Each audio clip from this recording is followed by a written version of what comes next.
Okay, so I put a few links here. So these are some from some news articles, and it was the question that I had asked at the start. Like, are there more hate crimes, or are we just hearing more about these types of bigoted or discriminatory acts because everybody has a phone and people can document it? So that's the focus of the online discussion. I'll just see to on this discussion, you're free to voice whatever your opinion is. You have your opinions. I just ask you to be respectful to each other, and base what you say on facts. So some of the cases here. Let's see. We're going to scroll down. That they're highlighting there was the arrest of two African American men at a Starbucks. I'm sure some of you may have heard them. I think they went into, they were waiting for a friend, and one of them asked to use the restroom, and then there was some kind of issue, and the manager called the police, and then that started trending. Who heard about that when that happened? It was like a year and a half ago. And so again, that was issue. Like, maybe that type of thing happens at Starbucks more often, but because someone had a phone and documented it, that was a big story that trended. And there's other examples here. There was a case, I think this one was in New York, of a African-American girl who was selling water on the street, and some lady was like, I'm gonna call the police on you. And that was also documented on social media. I mean, I would think the New York City police have bigger things to deal with than a kid trying to sell water, right? But it was a question of race. Like, you see kids all the time selling lemonade. Are they gonna get harassed for that? But why did this person pick on this particular young woman? So we'll look at a couple other examples. This is a big thing, and not just this case, but I have seen multiple cases of people who are being harassed for speaking Spanish, and lots of different social media documentation of this. So this one was from a New York City restaurant. I won't play the video, but so here's this middle-aged man, and he gets furious because the staff is speaking Spanish, and he says they should be speaking English. And then he makes the I would say unfounded conclusion that because you speak Spanish, then they must be undocumented. Well, the two are not related. Let me just say this. One, English is not the official language of the U.S. We are multi-ethnic, multiracial, diverse country with many languages. In fact, the founding fathers were really specific on not declaring English the official language. Had they created an official language, the founding fathers, it could have actually been German, because there were many German immigrants in the U.S. around that time. So when people say, speak English, this is America, if I was there, I would have said, we have no official language, right? In fact, if you really want to be historic, Spanish was spoken on this continent before English, right? And before Spanish, indigenous languages were spoken, because the Spaniards were here before the Pilgrims, historically speaking. So that's one thing. And the other thing, you can't assume someone who is speaking Spanish is undocumented. What would you assume if you heard someone speaking French or German, they were undocumented, right? So you have to think about people's biases. But many people speak Spanish, including my own mother, because it's just culturally comfortable for her. But my mom was born in Texas, and so you can't make assumptions about people. So you've seen an increasing number of cases. I feel like every few months I hear another story of someone being irate because someone's speaking Spanish, and it perplexes me, right? Why? But in my opinion, that is a form of bigotry, because we don't have an official language. And again, the way you have free speech, you're free to speak whatever language you want, even one you make up. We have that freedom. But there's been an increasing number of cases like that. And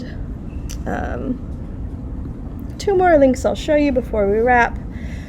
So there's been some cases, this one and I think others, this was from, let me scroll down here, from Orange County.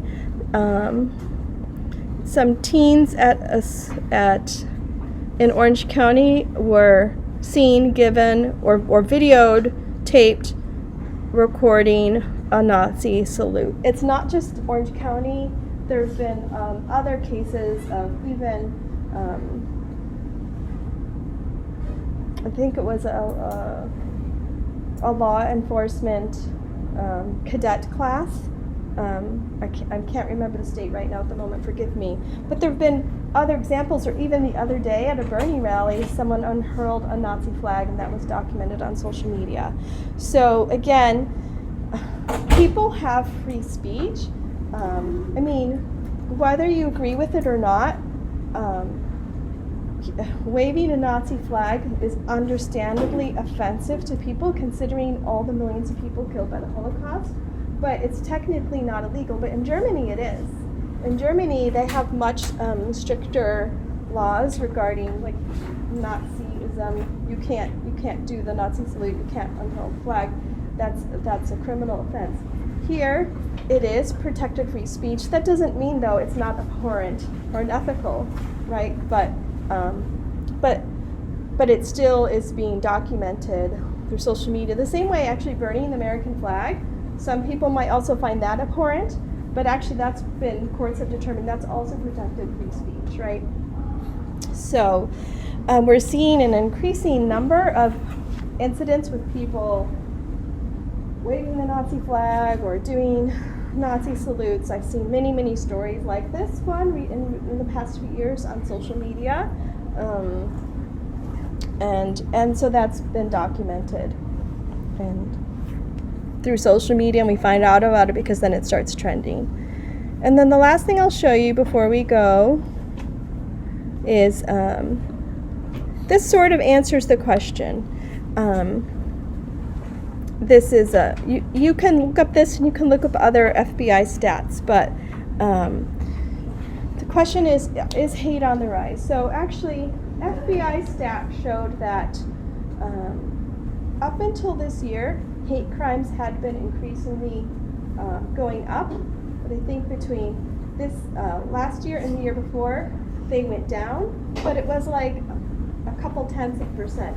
It was like by 100 cases, right? So it wasn't a huge decrease, it was like 100 case decline. But when the FBI actually tracks hate crimes, if you want to go on their site and look at it more in depth, they track them by race. There's also LGBTQ hate crimes, which all hate crimes are abhorrent, in my opinion. One of the worst we saw was just end of last summer, we had a man in Texas drive from one part of Texas to another, to El Paso, and he shot up the Walmart, and 22 people were killed. Now, he wrote an anti-Mexican, anti-Latino, anti-immigrant manifesto that he published online, and he talked about the Hispanic invasion of Texas, which again is incredibly historically inaccurate because Texas has always been Hispanic or Mexican or Native, right? Before it was, Texas was, well, originally indigenous, then it was basically part of the New Spain with the Spaniards. Then it became part of Mexico. It was its own state for a little while too.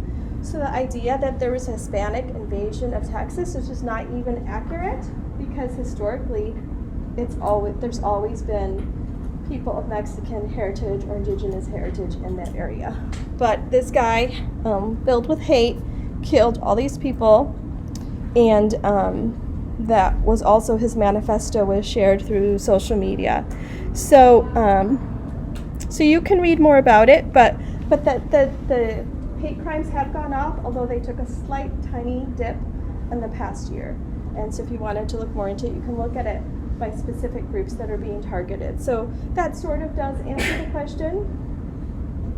in a way, but I'm just wondering your thoughts, or in the discussion, if there's something else that you recall seeing recently, you can share that to another example of how hate's being documented on social media. So it's kind of it's disturbing that we see hatred and bigotry, but social media is a powerful tool for calling it out. And then again, everything you post or do, you're accountable for. So there have been outcomes or actions with some people losing their jobs, or being held accountable for their hateful actions or speech because it trended on social media. So that's all I have for you. Please do the survey for those of you here before I let you go. I guess I won't be seeing you for a while in person, but again, I'll have everything uploaded every Monday or Wednesday at 11. We'll continue with quizzes, discussions, and I'll figure out how to set up your group projects. Those of you who know who you want in your group, I'm going to put a Dropbox up for that, and so get that up as soon as possible, and then I'll assign the rest of the groups Monday.